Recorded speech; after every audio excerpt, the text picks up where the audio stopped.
Okay, I see how it is. I'm shaming myself for using. I'm ashamed of yourself. Yeah, I'm a little ashamed of myself for using Bluetooth headphones for recording podcasts, even though I've done that for years. Yeah. So I'm not sure why now is the time to bring that up. Mm-hmm. I was going to say, what is it going to provide some interference? Like you're going to hear like some... I'm all analog over here, baby. You know Bluetooth, like the sonic waves that enter your brain?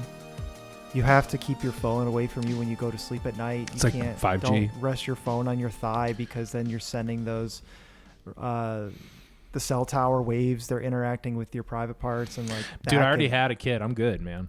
You can kill. You can kill all my spermies. I don't care. I've been putting cell phone in my pocket like for as long as you've been putting what? Where? Can you say that again? Sorry. I've been putting a goddamn cell phone in my pocket for, I don't know, 20. How long have I had a cell phone? How long have you had a cell phone? I got my first cell phone in sophomore year of high school, but it was a dumb phone. Okay. Oh, okay. So I've had a cell phone since I could drive. So yeah, the same. Sophomore year of high school. Okay. Are you? You don't have to say dumb phone. It's understood that you were young enough or you're old enough to not have smartphones. Is it understood? A lot of people listening to this could have been born in the year 2010. Basically before the iPhone came out in 2007, it was super rare for anyone to have a smartphone. So like when you had a smartphone, and this is for the kids out there. When you had a smartphone, like, because obviously Androids existed before then, and there was some pretty rudimentary ones. I even want to say, like, 2005, there was some Androids out there. 2006, I didn't know much about them, and they kind of acted like not Bluetooth. What's it called? What are the old the physical keyboard phones called? Blackberries. That's what I kept thinking. They exist. They kind of they were like Blackberries, so I didn't really pay attention to them. And then obviously the iPhone came out, and there was one Android phone in particular that had a screen that acted like the iPhone. So then that was like the jumping off point. But to all you kids out there, when we were in high school, people didn't have smartphones. Yeah, they had the iTouch, and if you had the iTouch, you were very cool. Oh yeah, because that's what your parents are springing for. It's like, I'm not getting you at the time, it was a very expensive phone. An iPhone was already expensive in 2007 at whatever, I think it was like $900. Like that was pretty unheard of for a phone. Now we don't bat an eye at that shit, right? Like we just, you put it on a payment plan, and it was only on one network, and you had to like specifically switch to that network. So like a lot of parents are like, nah, dude, you're not getting that. You can do payment plans for Uber Eats Panda now. Express now. Yeah, for Uber Eats. Dude, we live in the funniest timeline. Like imagine defaulting on your Chinese food loan. Open up. Someone slamming on your door. Oh, my Bitcoin's all gone, and now I'm defaulting on my my Elysium. What are some of the shit coins that the State Department was trying to pump? I don't know, but Trump was naming off a. That's not shitcoin. Like that's legit. That's great. I know Elysium is not. But Trump was like naming off a bunch of shit coins once, trying to basically get a presidential pump and dump, which was really really funny in the year 2025. And then so you got your shit coins. I got my Dogecoin, and then I got my 4 easy payments of $29.99 to get Panda Express. Everything's computer now, Nick. Everything's computer, but. The thing is everything's computer, then nothing's computer. Always was. Always was. Love that is one of the best memes that I've shared with you well, you shared me the tweet mm-hmm. when Trump says everything's computer when he's sitting inside of a Tesla. Mm-hmm. And then I wanted to, of course, see the comments, and someone posted like that astronaut meme where he's looking at the two astronauts. The one is pointing a gun. It's like, so everything's computer. Always was. He's got the gun pointing to the back of his head. It's wonderful. I noticed you got a haircut, Nick. Oh, thank you for noticing. I got I said give me the Irish 29-year-old haircut. Yeah, it's got the little. You look like an Irish. Yeah. Great job. Mm-hmm. And she was like, "What is that?" And I go, "Have you heard of Paul Mescal?" And she was like, "Who is that?" And I showed her a picture of him. I thought that I thought that the barber was going to respond with, "Oh, I know exactly what you mean by that." Well, so my barber is Mexican, and I joke around with her, and I said, like, I did kind of a mullet. I did a mullet like maybe 2 years ago, and I said, "Give me the like Mexican rec league soccer player mullet." And she knew exactly what I was talking about, and I got it. It was like a little bit more of a pronounced fade on the side, but like definitely leaving all of the hair on the side. And I said, okay, I'm trading up to my actual race now. So instead of Mexican rec league soccer player, I would like Irish, like 25-year-old soccer player. You pull it off, man. Hey, thanks. This is a young man's haircut. He looks like a young man. Yeah, thank you. This is great radio, describing what my hair looks like. Yeah, well, just imagine Nick looking hot as hell. Hey, thanks. I'm not used to this kind of haircut because this is all the haircuts we were all getting when we were 12 years old in like 1995. And it was on accident. Or I was 12 years old in 1999. Whatever. So a little bit earlier. Okay, so like we were all like 8 years old getting this haircut, and now it's back again. So it's really hard to think that this is a good looking haircut in a way. I know it is because I know it, like I fill it out, but it also just reminds me of like I look like a child again. Same thing with crew socks. Are you a crew socks guy? I'm not against it, but okay. So you're not a sock boy. You didn't have a sock boy summer like I did. Yeah, I've always been a low cut socks guy. Are you a no-show guy? I've been a no-show guy, but at this point, I've started not to care. I've started just to, it's middle age creeping up on you. Yeah, I've spent less time thinking about these things. That's another thing. As a kid, we were all about no-shows. If we had crew socks, we folded them down so we could show off ankle like that. Crew socks were nerdy. They didn't look good, and like now that's all anybody wears. It's so weird. Like the shit that we were wearing that we thought was ugly in the 90s is now like cool. Who would have thought? Who would have thought the 90s would be? Because it's not even like, yeah, okay, we get trendy. Fashion is cyclical. Things come back. I mean, in the 2000s, people were wearing like 70s hippie stuff. In the 2010s, like we were very much into 80s nostalgia. And now I think we're back in the 90s again, but we're like in the shitty 90s. Like we're not even in the like looking cool 90s. We're like your mom shops at Shopco 90s. Not like high fashion, you know. Anyway, what do I know? I'm an old man. I think you know style.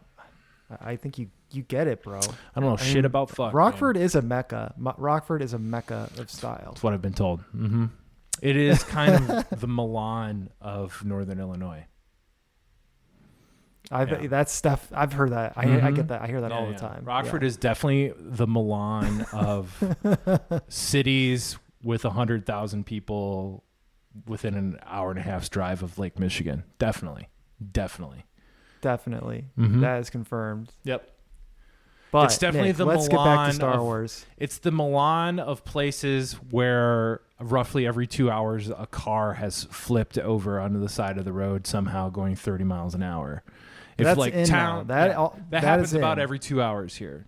So yeah, you either live in a town where everyone drives through the front door or like through the front of a house. You know what I'm talking about? Like how do you jump the curb and then keep going? I don't know. But at least in Rockford, like when we jump the curb, you at least flip the car and you can't go through the front of the house. So you either live in a town where you record it and you don't get caught, then you can just be an influencer. I love this. That's like I don't love this. I hate it. But like when it's somebody is just is like 65 years old and has had like 12 whiskeys and gets behind the car, like they just gun it. Like I've never understood. Like when I have been the few times I've driven drunk, if I'm going to get pulled over, which was never, allegedly, if I'm going to get pulled over, I'm going like 20 under the speed limit. I'm not gunning it when I'm drunk. Like what are these dudes doing? Like driving 80 miles an hour into the side of a convenience store. Maybe he wants to die. Like that's That's what I think. I think that's what the drinking's for. Yeah. If you are driving like 80 miles per hour into a convenience store, you probably seems like you're trying to kill yourself. And others, I guess. Yeah. Yeah, or others, trying to bring others down with you. We don't do that much in Rockford. We're more of like, again, flipping a card on the side of the road. You know, like the speed limit is 35, but you're still able to like cause a 6-car pileup. And we're the Milan of that. Got it. Yeah. Makes sense? Hey, everyone has to be known for something. You got to be known for something. Yeah. But you know what this podcast is known for? Is hot takes. Staying on topic. Hot boys. Hot boys. Dangerous dudes. Dangerous Night. You've watched I Think You Should Leave, right? I see I see clips all the time. Have you seen Sloppy Steaks?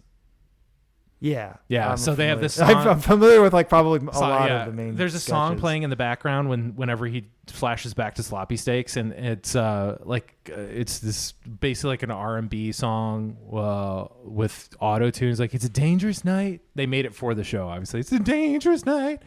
And that's what I'm imagining when I'm looking through these Star Wars boys that are, hard asses in the Star Wars universe. And I'm just thinking, it's a dangerous night.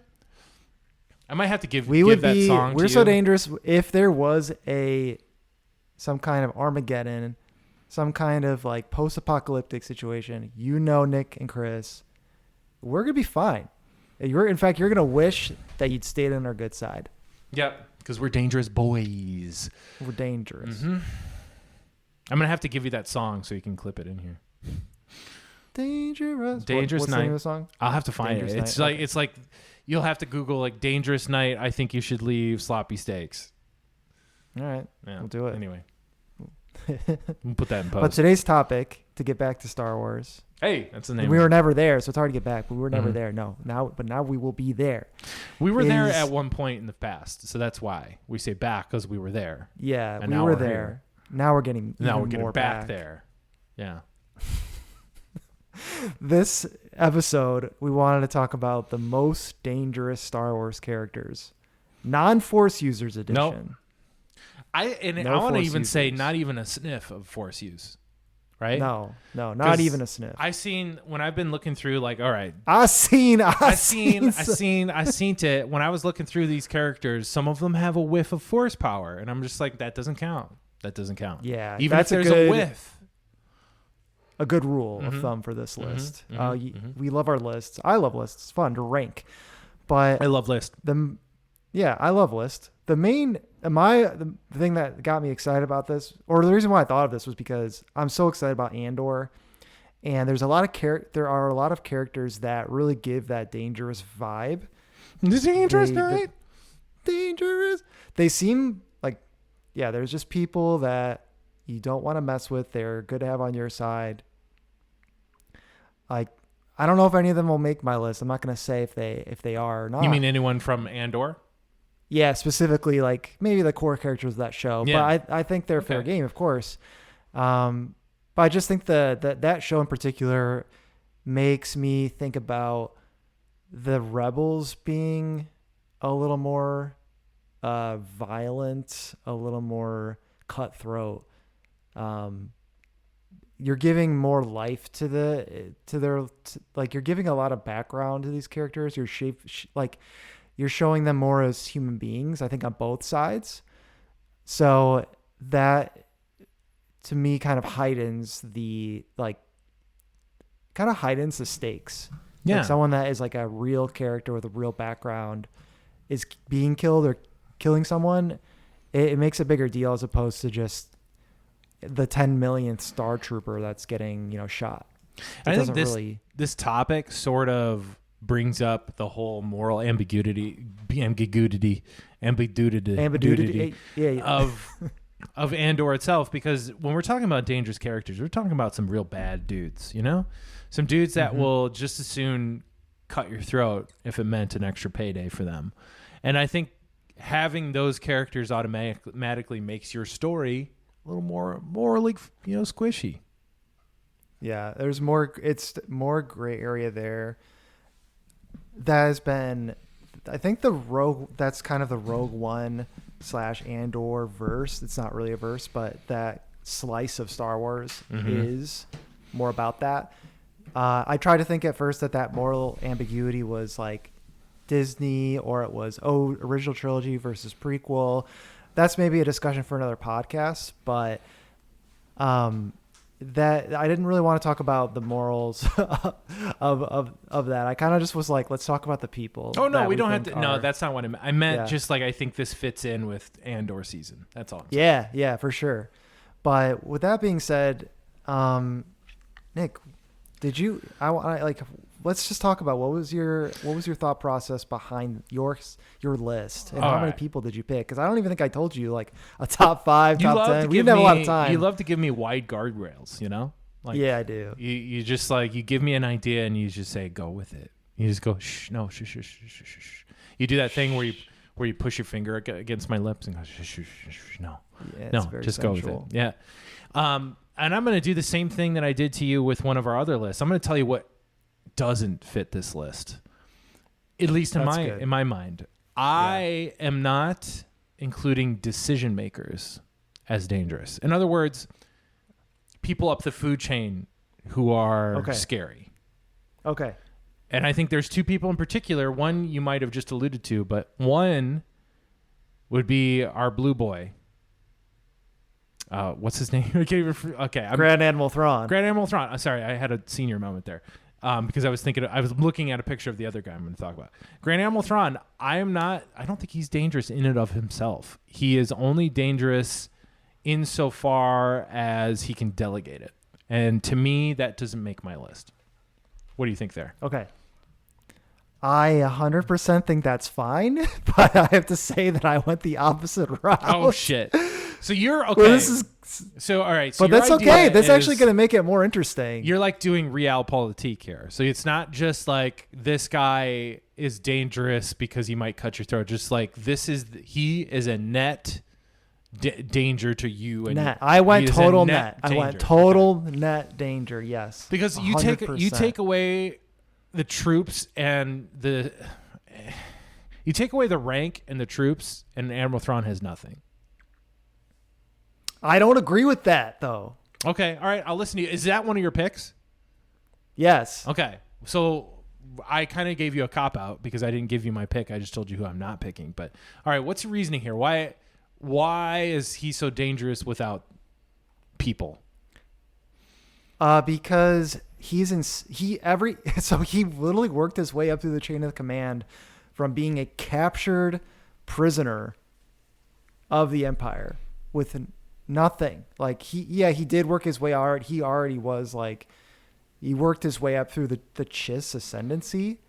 But when they found him, he was literally just a guy that was trespassing. That's the new canon.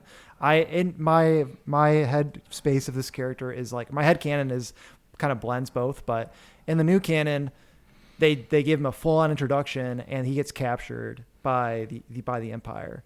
But he becomes so useful that he works his way all the way up to the top of the chain of command, and also in spite of space racism, by the way. Like, they hated aliens. They did not like them. And people tried to kill him. We don't like your blue tap around here. It's like a sundown town. It's a sundown planet. It's like, oh boy, I'd hate to be a blue around these here parts. Well, that's also one of the things that makes half of the rotation Zahn's, here, bud. That's one of the things that makes Timothy Zahn's like new version of it cool, because one of the main protagonists is a subordinate of Thrawn, but he doesn't like Thrawn because he's an alien. So he's literally like, okay, man. Like he never in the book, like, it's always clear that he doesn't like him because he's an alien. And he's like, God damn, like, he is really smart though. Like, he just knows this stuff. I wish they would like invent a slur for Star Wars, and like, but you could say it in the book because it's not a real life slur, but like you could say it. Have we heard? Is there a slur? I mean, it depends on your definition of it. Like Slimo, I don't know. Is that a slur? It has to be like targeted towards their race. Yeah. You know? True. Yeah. It has to be towards a at-risk group, I suppose. Yeah, which is kind of hard. Scruffy looking nerf herder. A nerf herder? That could be a nerf herder, definitely. Dude, that could get you canceled in some systems. Yeah, absolutely. In the Republic, yeah. You don't want to be the New Republic, especially. Yeah. Okay. But yeah, I think he is definitely very adept at combat. I don't know how adept, but I think even if you put that aside, no matter what level that you had him at, regardless of like level of decision making, he'd be so dangerous because he knows how to read people. He knows what people are going to do. He knows your tendencies. He knows your patterns. He's in his position because of competence, which you can't say about everyone. Oh, you can't say about most Imperial like admirals and people of rank. Like a lot of them are there for political reasons. Yeah.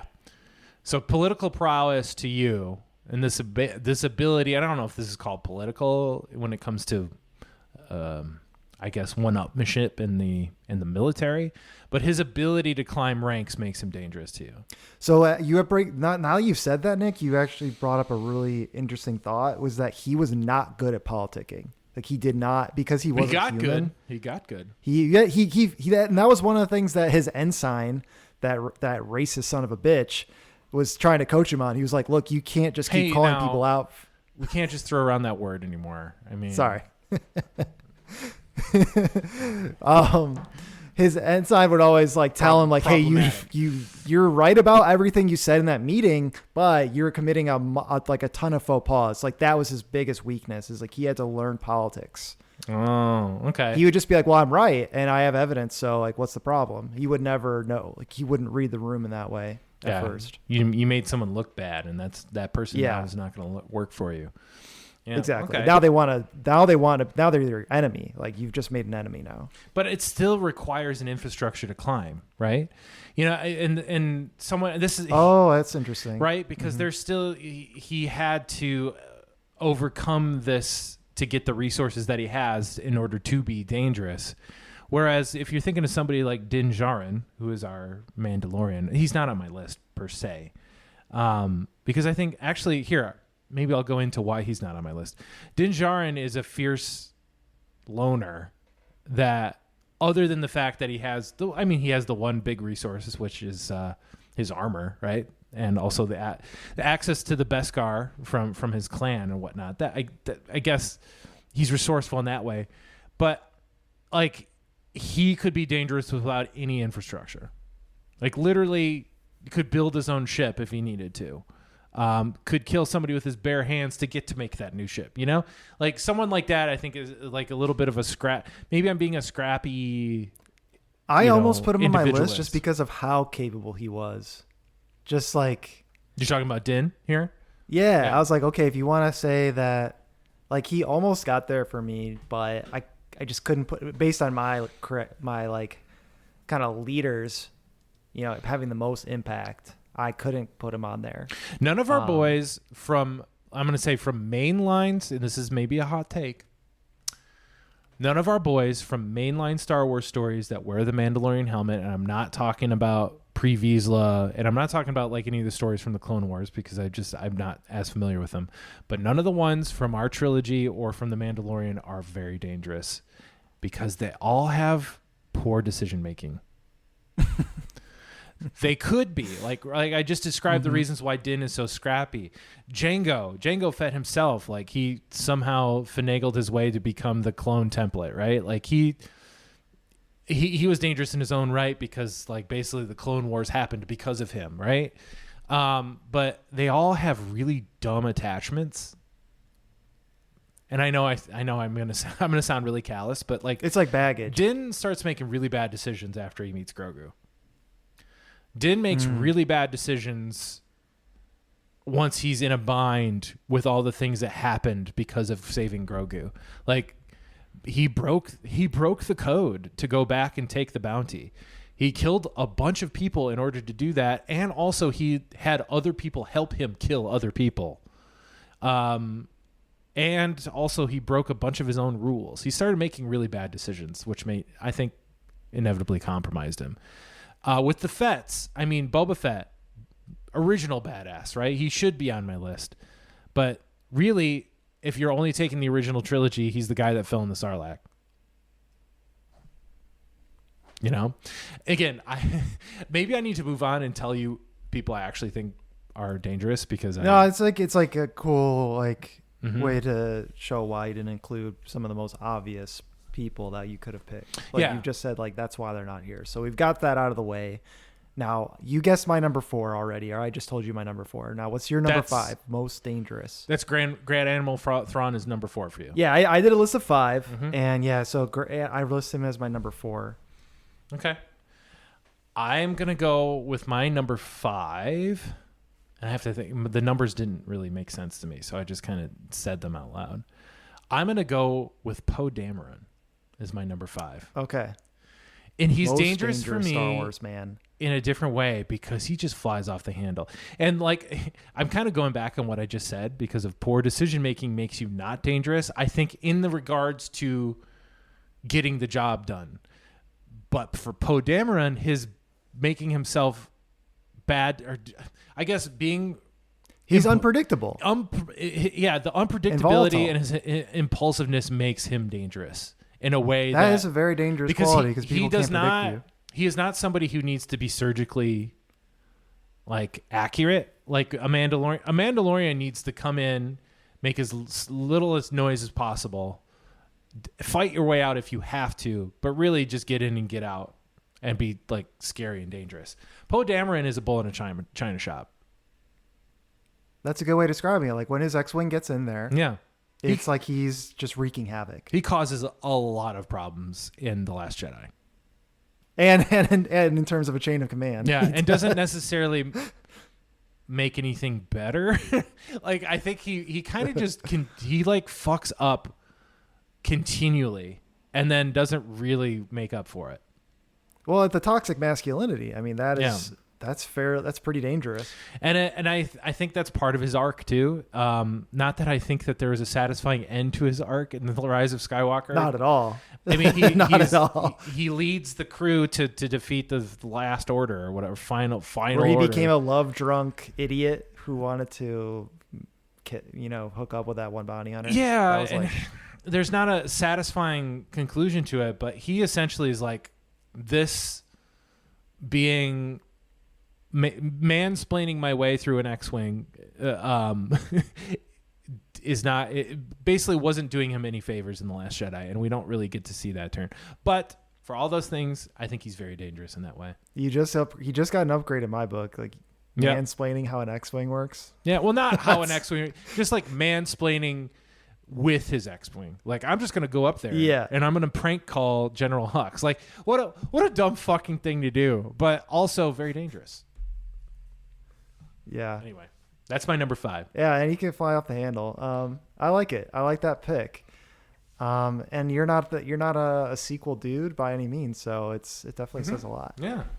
I like his character. I think his character leaves a lot to be desired, but not because of him. I think because of literally just how the shit plot of Rise of Skywalker did. Like Rise of Skywalker if the Rise of Skywalker had like a really good finishing arc for him, he would be like maybe one of the goated characters in Star Wars.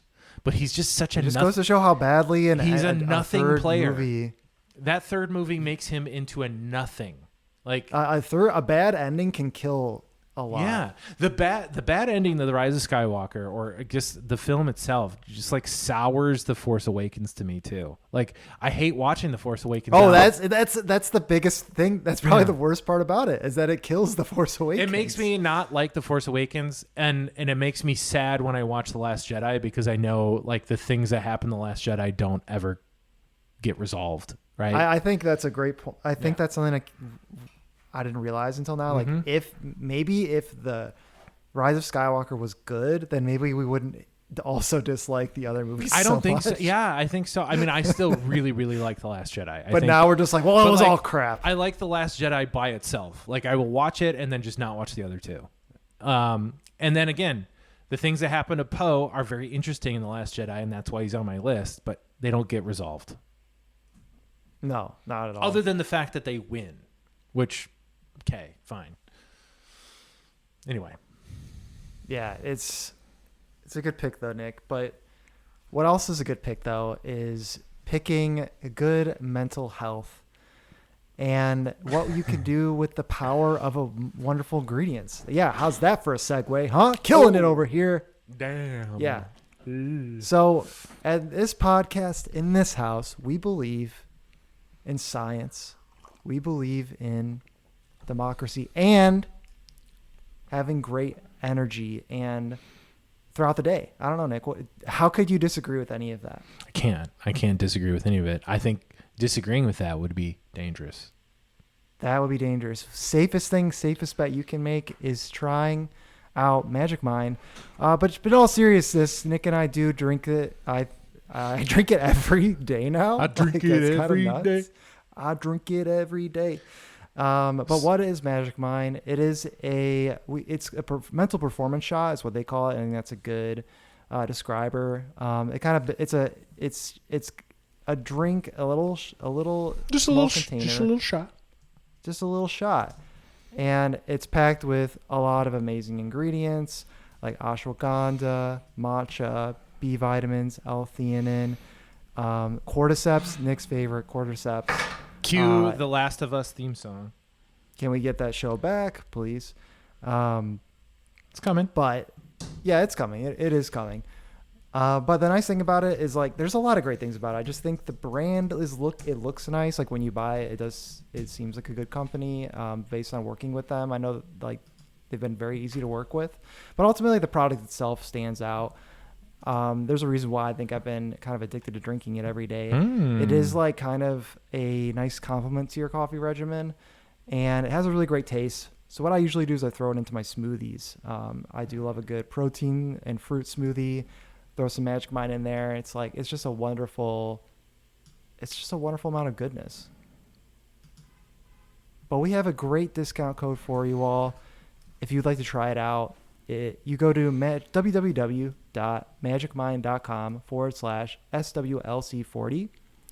And if you use our code SWLC40 at checkout, you can get 40% off of a subscription. And this is only available for the first 10 orders. So make sure you act now. Act quickly, guys. Act now before it. Act now. Dangerous. But back to dangerous characters. It's a dangerous night. It's not going to be all men, by the way. Oh, but this woke. guy's a dude. I'm calling woke on this bullshit podcast. This right is not now. a woke podcast. This okay? podcast has gone woke. This is a based Star Wars podcast. Han Solo, though, confirmed not based. He is my fifth. Right behind Thrawn.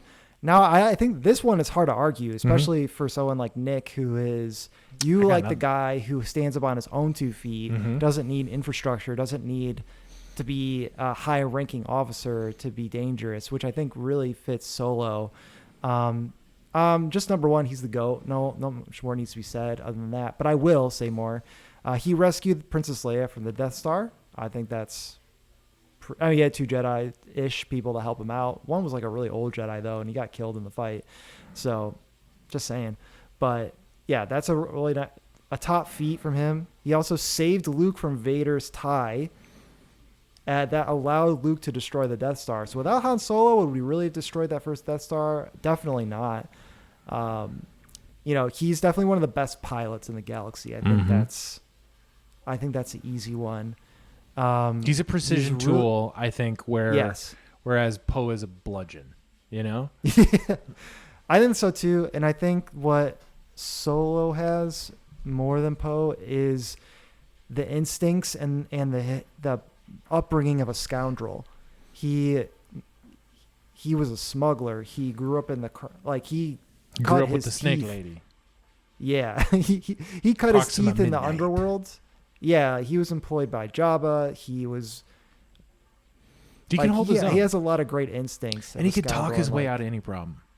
Yeah, and he can talk his way... He can talk his way out of stuff. Like, he has good instincts. Like, he knows... I think he knows a lot of the time what to do when danger is present. He has a good... he also knows when to flee, too. Like, he knows the right time to retreat. When to fold them. He knows when to fold them. He knows when to walk away. And he knows when to run. Yeah, and he beat he won the Falcon in Sabak. So yeah, Mm-hmm. he's a very multifaceted dude. He also was commander, but it's funny. I don't see a lot of. He's not really leading like battalions. He's not a general. No. I don't know. Maybe he has like a squadron that he leads in like the major battles or stuff like that. Again, he is like precision arrowhead, whereas like Poe is a flamethrower. like, Yes. Yeah.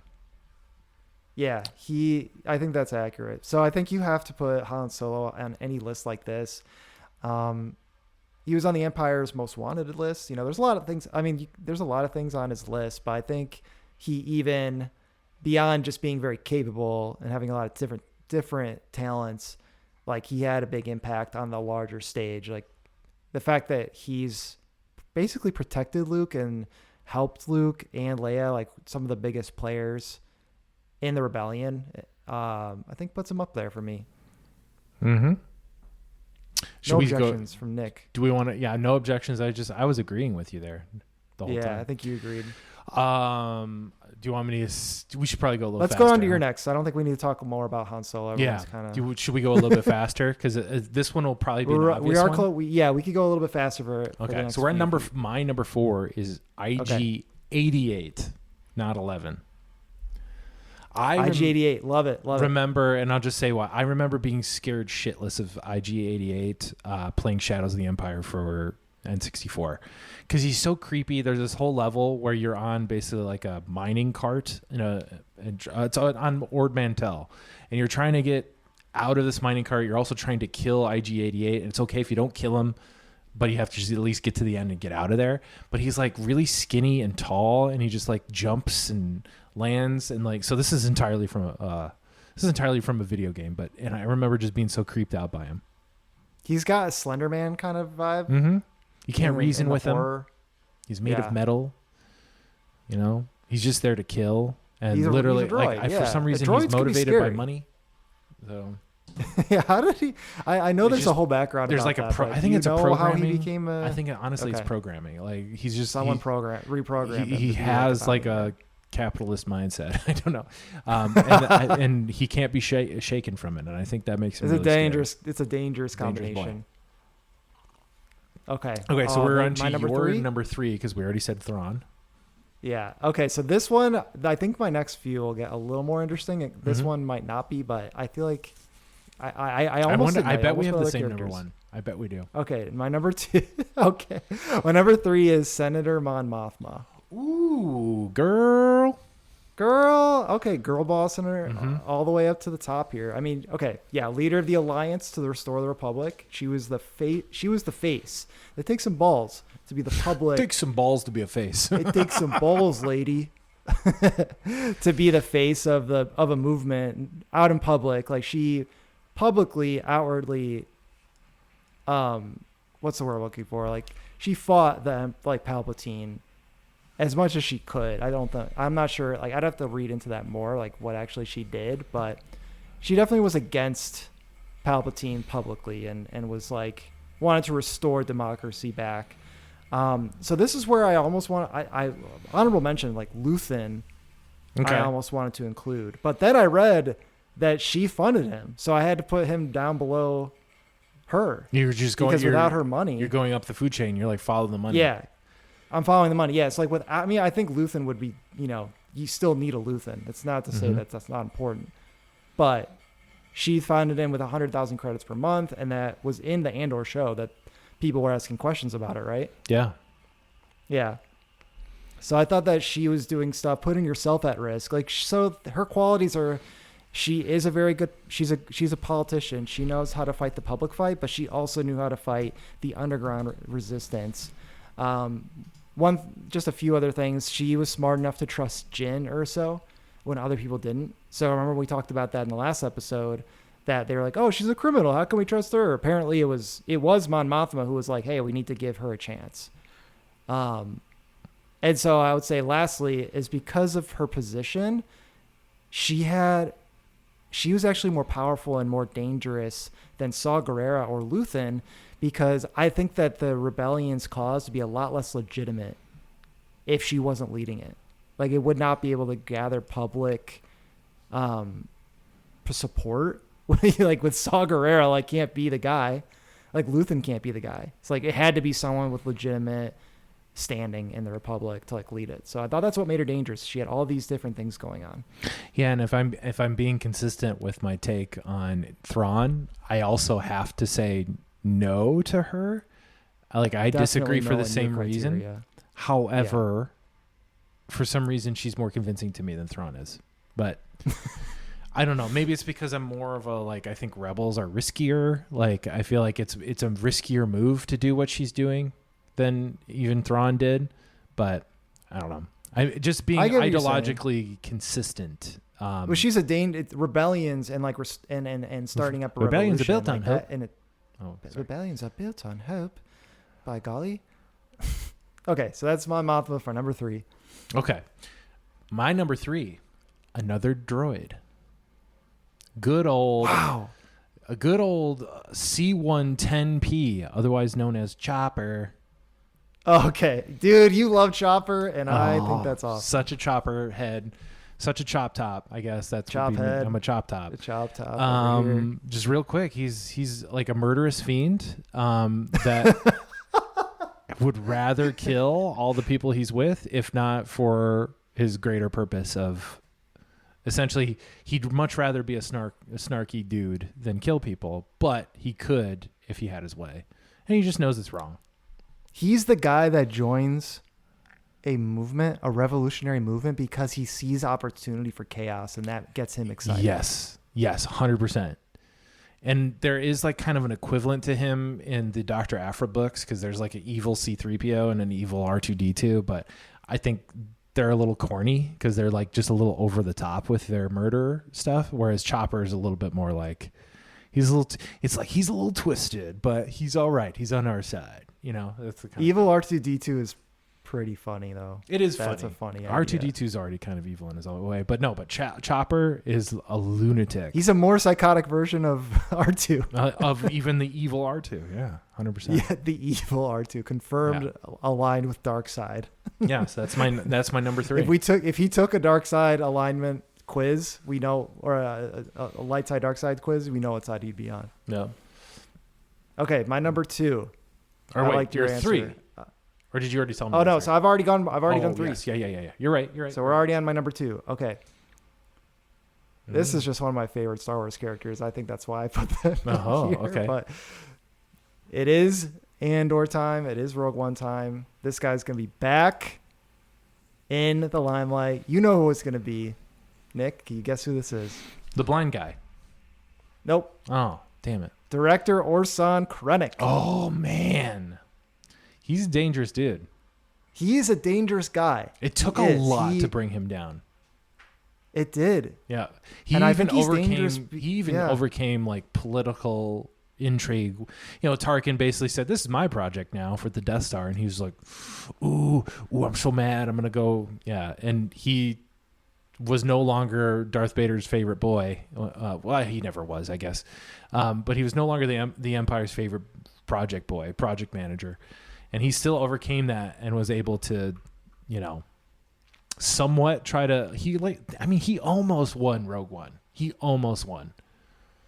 He's probably closer than anyone else on that planet to resolve. And all of it happened because of him, because he went to like fancy boy school with Galen, and they were both engineers, but it's that classic engineering thing. Dude, don't mess with a psychopath with an Ivy League degree, man. They will mess your shit up, as detailed by all of our politicians, essentially. Yeah, they're all kind of psychotic Ivy Leaguers. But makes there was dangerous. the classic dichotomy of the really skilled engineer, but no people skills, and then Krennic being like just knows enough about it, but really gets ahead because he has people skills. So he always was more dominant than Galen in like any situation and rose up the ranks, but basically he was able to employ the engineers. He knew enough about science to be dangerous, so he knew that the kyber crystals were an opportunity to create weapons from it. Grand Moff Tarkin thought that the idea was stupid from the very beginning, and he didn't support it. So he was smart enough to like understand these things with science. He was charismatic, extremely ambitious, totally a ladder climber, was willing to betray his friend and kill people to get what he wanted done. Like, and he's just incompetent enough to like be dangerous to his own side, because like he didn't like, his biggest weakness was trusting Galen to like to basically create the Death Star the way it was supposed to be. Like, that was his biggest weakness. So like, he just had enough flaws too to make him even really dangerous to really his own side. So that's why I thought, you know, just being the guy that like really was behind the Death Star and being dangerous enough to like ruin it for his own side, I thought he's very dangerous. No notes, 100%. He's a dangerous boy. Yes. He's a dangerous boy. All right, you ready for my number 2? Yes, I'm ready. She's back. She's back from our last draft. Gina Carano herself. Oh, you don't know what she's going to post about. about. That coming. You don't know what she's going to post about. Oh my God. She could compare conservative struggles to the Holocaust. You don't know. You don't know. She's also, you know, an MMA fighter. That's pretty dangerous. Oh, sorry. We're supposed to do characters, not the actors. No. I'm just talking about Gina Carano. She's a volatile dude. Gina She's Carano. Gonna, does something make you feel like she's gonna have she's gonna get her redemption arc? Like, she will be back in a Star Wars. Oh, 100%. I feel like it's not anything maybe that not is soon, like no return. But I feel like there's gonna be like a national healing of some sort, and we're gonna come together. I honestly think we're gonna come together at some point, and like we're gonna have a Star Wars, and Cara Dune's gonna be in it, and we're all gonna cheer, because by that time we will be nostalgic for her crazy. That could happen in the movie. Yeah, that could happen in the Mandalorian movie. What? Maybe, and we'll all get up and cheer and be like, "She's back!" Whoa, yeah, Gina. She's uncanceled. Gina did nothing wrong. Yeah, that kind of thing. And that'll steal the film. I think every draft we have, I'm just gonna say Gina Carano. Any list, you gotta watch out. Yeah. Yeah, I mean, she could bring up a Holocaust analogy at any time. She will whip that out. She's got it ready. All right, Chris, who's your number 1? Okay, number 1. The most dangerous person is Padme Amidala. Oh, Nick, everyone, he just got up and left. He just left the recording. I'm speechless. Padme, dude. All right, hear me out, man. Right. Hear me out. Served as both Queen of Naboo and a senator. So I don't. That's not making it really inherently dangerous, but This podcast really she has did gone defend low. her planet from an. She helped defend her planet from an invasion from the Separatists. Did she not help lead the defense of her planet? Yeah, I guess by taking, With a blaster in hand, she was on the front lines. by having a little sus of a relationship with a slave boy, I guess. Yeah. Sure. That's don't worry. That Sure. That's part of the calculation. I feel like, okay, she knows how to fight. She's been on the front lines of many different battles. She knows how to use a blaster. She survived the Battle of Geonosis and an attack by a Nexu, and she used a chain to freaking climb up to a top of like a pole thing, Like and mother, like whipped it with daughter. a chain. Like Yeah, mother, yeah. like daughter. Those. Okay, I'm starting to see it from your side, because she's kind of a triple threat. Yeah. She's a political mastermind. She is brave in a scrappy kind of way, and then brave in a violent way too. Knows her way around a blaster. And she was really influential in the Senate. She was one of the most she was one of the biggest problems, I think, for Palpatine, which is why he focused on her so much and wanted to be so close to her. Although he was from her planet, so they had that. But yeah, I think that he made her his number one priority in the Senate and to manipulate. We know that. But yeah, go ahead. Well, my only counter argument is how she died. Of a broken heart. It's pretty weak. Okay, well, but however, okay. The theory goes that Palpatine used the Force to kill her too. But okay, that's fair. But But the thing that made her the most dangerous for me was the fact that she fell in love with a Jedi named Anakin Skywalker. Yeah. And he fell in love with her. And without that, you would not have Darth Vader. Mm-hmm. And Darth Vader ended up being one of the most dangerous people in the galaxy. It's a dangerous night. Yeah. So I think the fact that she was not, the thing that her character flaw really was the fact that she was not deterred by Anakin slaughtering the Tuskens on Tatooine. The fact that that didn't bother her enough to run away, like that to me showed that she had real lack of judgment, and that's part of what makes her really dangerous. Sometimes, a woman who could stand behind her man is dangerous. And she really stood behind her man. She really stood behind her man. To basically right up till the end. Yeah. Yep. And she died for it. She died for not standing by her man. Yeah, that's true. Yeah. But I think like she kind of was excited about, I mean, this is the brothers' career, and they've been incepting me into this idea, but they kind of like have this essay. You guys should go read it. And they talk about how she was sort of attracted to the danger of Anakin and his dark side. And that's like that's a dangerous night right there. Yeah, and they had a dangerous night on Naboo, and yeah, kind of set things off. So that was why I had her as number one. All right, you ready? I'm ready. Oh no. Master Kenobi. Oh god. No, General Grievous. Oh. Wow. Hey. I was quoting General Grievous. Dude, I didn't get that was Grievous, but it did sound very Star Wars-y. Like it sounded. Yeah. It was a little too slow. I think you got to hasten that cough a bit, and that would be. I'm trying also to not wake up my son, but there's that too. Yeah. General Grievous, scary as shit. Let me just name off all the things. Hidden limbs. Essentially almost burned to death, but had a second run as basically as mostly a robot.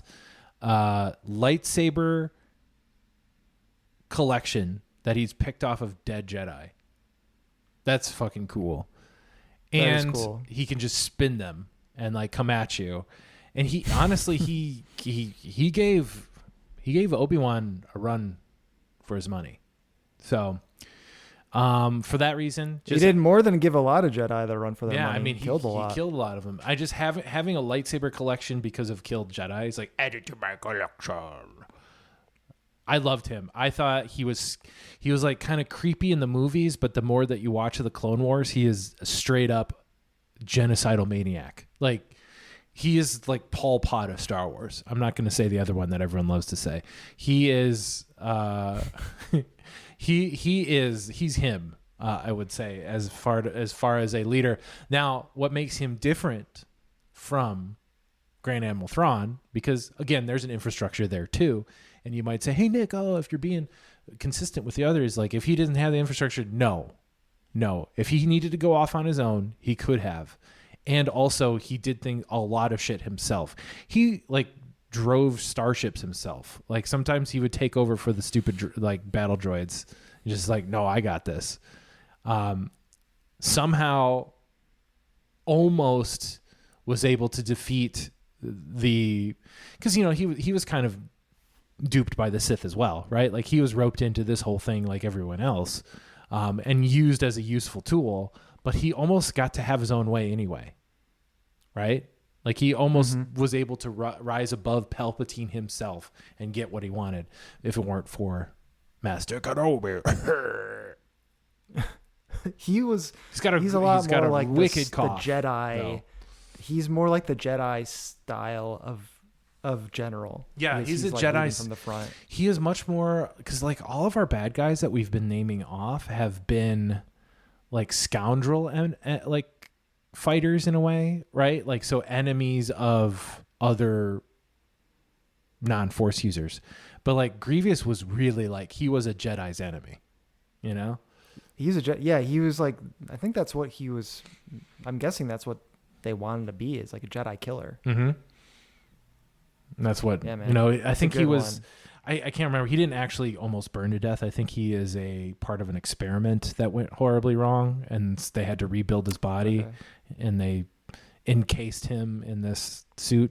There's some pretty gruesome. I don't think these are canon anymore, but there's some pretty gruesome frames from comic books that show him being rebuilt, and he was fucked up. He was fucked up, man. He was fucked up. It was fucked up, dude. I like the Duke. I like the Grievous call. Yep. He definitely, and he was a general too. Like he led battles. So even he could have made my list. He like, led honestly. out front. He led in front, whereas Thrawn never really led in front. Yeah. Did you have any honorable mentions before we head out? Nope. You know me, my I have just dishonorable mentions, like I said, but yeah. Yeah, I think I had one was Hera Syndulla. Pretty badass. Yeah, I think part of it was like not wanting to be too predictable with this list, but I do stand by it either way.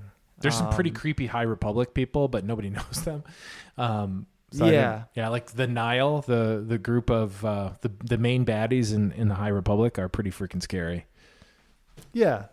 There's probably I would love it if someone, had other characters they wanted to mention throughout there to us that are more dangerous than what we talked about. I really need the High Republic to catch on, because I want to see some live action.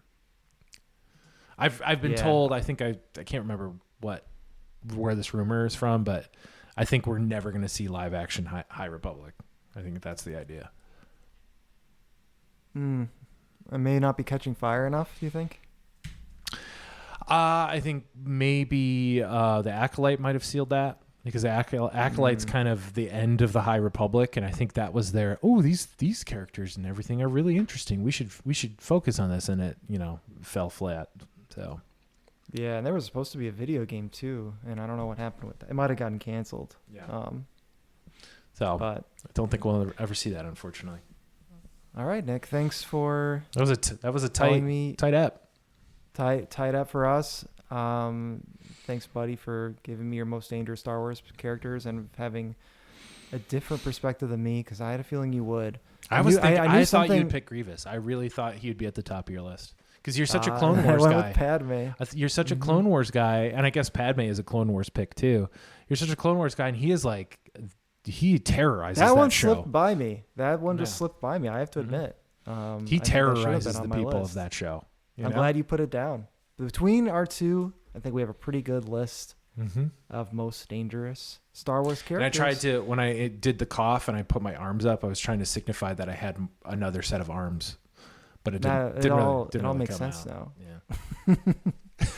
But with that, guys, make sure to go check out our sponsor, Magic Mind. Go to magicmind.com/SWLC40, and you can get up to 40% off of a subscription. And don't wait though, because they're doing a limited time on that one. But we've been Back to Star Wars. I'm Chris Higgins. And I'm Nick Oswald. And may the Force be with you all. Bye now.